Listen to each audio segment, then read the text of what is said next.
مزید ویڈیوز کے لیے ہمارے چینل ہاؤس آف اسلام کو سبسکرائب کرنا نہ بھولیے۔ شکریہ۔ ہم اپنی زندگی کے کام کو کیسے بہتر گزاریں، وقت کو کیسے بہتر گزاریں، اس کے لیے چند پوائنٹ ہیں جو ہر ایک کے لیے کارآمد ہو سکتے ہیں۔ پہلی بات کہ اپنی نیند رات کے وقت میں پوری کر لیا کریں، پھر تہجد میں اٹھا کریں اور تہجد سے اپنے دن کی ابتدا کیا کریں۔ تہجد میں اللہ رب العزت کی طرف سے عنایات ہوتی ہیں۔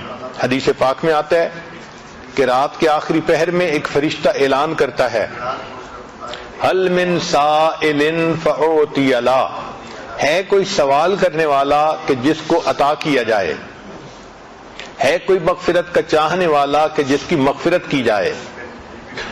تو جب اللہ رب العزت کی طرف سے اعلان ہو رہا ہے، ہمیں چاہیے کہ ہم اس وقت جھولیاں پھیلایا کریں اور اللہ سے مانگا کریں۔ اس وقت مزدور کو مزدوری ملتی ہے، سائل کو اللہ کی طرف سے اس وقت نعمتیں ملتی ہیں، تو ہم اس وقت کو زندگی کا سب سے قیمتی وقت سمجھیں۔ چنانچہ ہمارے دن کی ابتدا تہجد سے ہونی چاہیے، اس وقت کو کبھی مس نہ کریں۔ کوشش یہی ہو کہ ہر رات میں تہجد کی توفیق نصیب ہو جائے، جتنے بھی تھکے ہوئے ہوں تہجد میں اللہ کے سامنے جھولیاں پھیلا کر بیٹھیں تاکہ ہمیں اللہ کی طرف سے روزینہ نصیب ہو جائے۔ پھر فجر کی نماز پڑھیں اور فجر کے بعد اپنے اسباق پورے کریں، اشراق پڑھیں اور اشراق کے بعد اپنے دفتر اور بزنس کے کاموں کی ابتدا کریں۔ حدیث پاک میں نبی اللہ تعالیٰ فرماتے ہیں، اے میرے بندے، دن کے شروع میں تو 4 رکعت پڑھ لیا کر، میں سارا دن تیرے کاموں میں تیری مدد کروں گا، تیری کفایت کروں گا۔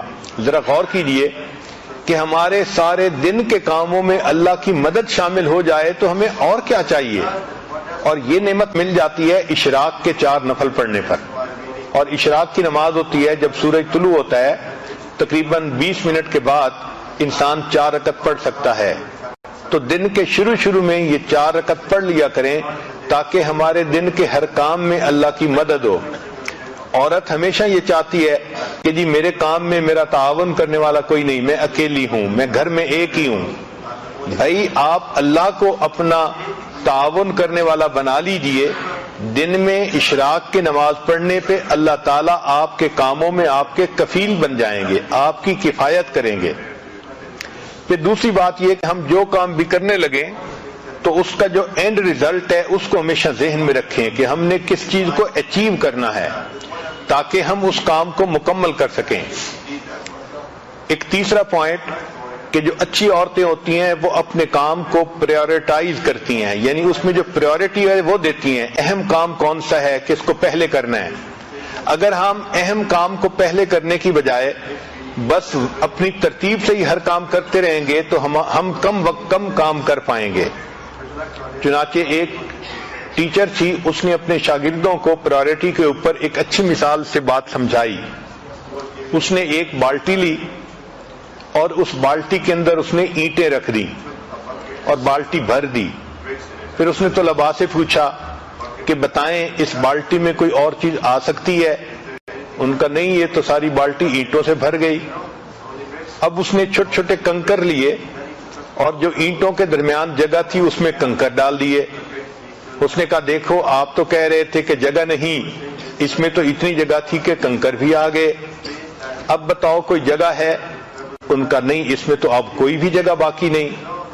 اس نے مٹی اور ریت اٹھائی اور ان کنکر کے درمیان جو چھوٹی چھوٹی جگہ تھی اس میں ریت ہی بھر دی اور کہا کہ دیکھو آپ تو کہتے تھے کہ کوئی جگہ نہیں، اس میں اتنی ساری ریت بھی آ گئی اسی بالٹی میں۔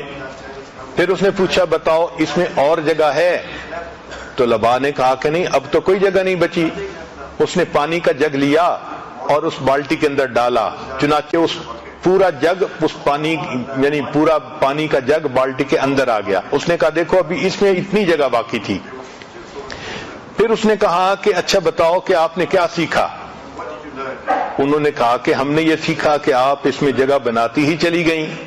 اس نے کہا نہیں، اس میں نے تمہیں یہ بات سکھانی تھی کہ پریورٹی اصل چیز ہوتی ہے۔ اگر میں اس بالٹی کو پانی سے پہلے بھر دیتی تو اس میں نہ اینٹیں آ سکتی تھیں، نہ ریت آ سکتی تھی، نہ کنکر آ سکتے تھے۔ میں نے پہلے اینٹیں ڈالی، پھر اس کے بعد کنکر ڈالے، پھر اس کے بعد ریت ڈالی، پھر پانی ڈالا، تو یہ ساری چیزیں آ گئیں۔ تو ہمارے وقت کی بھی یہی مثال ہے کہ اگر ہم پریورٹی کے بغیر کام کرنے لگیں گے تو کام نہیں کر سکیں گے، اور اگر پرائورٹائز کر لیں گے تو دیکھیں ایک کام کے اندر دوسرے کا وقت نکل آئے گا، دوسرے کے اندر تیسرے کا، اور ہم کئی سارے کاموں کو ایک وقت میں کر سکیں گے۔ آج ہماری زندگی کا ایک بڑا مسئلہ ہے کہ ہم وقتی کاموں کے پیچھے لگ کے اصلی کاموں کو بھول جاتے ہیں۔ اصلی کاموں کو کہتے ہیں امپورٹنٹ ورک، اور وقتی کاموں کو کہتے ہیں ارجنٹ ورک۔ جس عورت کو دیکھو ارجنٹ ورک میں لگی ہوتی ہے، امپورٹنٹ کام کو بھول جاتی ہے۔ چنانچہ ہماری توجہ ساری کی ساری ارجنٹ کاموں پہ ہوتی ہے، اس لیے کہ وہ نظر آتے ہیں، اور جو امپورٹنٹ کام ہوتے ہیں وہ کئی دفعہ فوری نظر نہیں آتے۔ مثلاً اپنے مقصد کو سامنے رکھنا یہ امپورٹنٹ کام ہے، اور وقتی ضرورت کے پورا کرنا یہ ارجنٹ کام ہے۔ وقتی کاموں میں سے کال اٹینڈ کرنا یا سیل لگی ہوئی ہے وہاں سے کچھ شاپنگ کرنا یہ وقتی کام ہے، اور جو امپورٹنٹ کام ہے وہ ہے بچوں کی تربیت کرنا، خامند کو خوش رکھنا، گھر کے کاموں کو پورا کرنا، اپنے نفس کا تزکیہ کرنا، یہ امپورٹنٹ کام ہے۔ اب ہوتا کیا ہے کہ ارجنٹ کاموں میں لگ کے عورتوں کو نماز کی بھی فرصت نہیں ملتی، گویا امپورٹنٹ کاموں کو بھول جاتی ہیں۔ سکسیسفل پرسن وہ ہوتا ہے جو امپورٹنٹ کاموں کو یاد رکھتا ہے اور ان کو بھولتا نہیں۔ چنانچہ 3 لفظ یاد رکھیے، 3 سٹیپ ہیں کامیاب زندگی کے: اپنے کاموں کو پریورٹائز کرنا، دوسرا ان کو آرگنائز کرنا، اور تیسرا زندگی میں ایک ڈسپلن پیدا کرنا۔